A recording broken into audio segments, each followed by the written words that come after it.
What I want to start with before I actually talk about the actual training of data or the data sets they use for training is that at the rate we're going with artificial intelligence,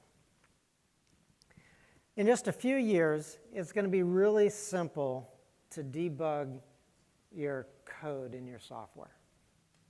And what I mean by that is not that it's going to get easier to debug code in your software, it's that debugging your data is going to get so difficult that you're going to think debugging code is easy.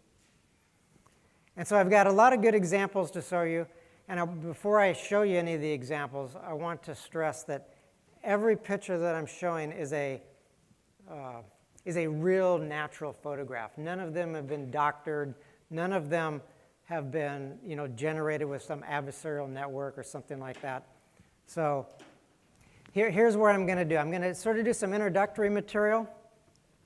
I'm going to show you some statistical results on the testing that I've done.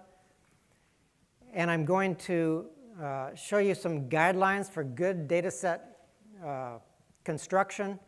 And then I'm going to show you a bunch of examples. And if that's not enough, if you download the slides afterwards, there's like another dozen slides after that I'm going to show that I won't have time to show that you can go through and have fun showing to all your colleagues.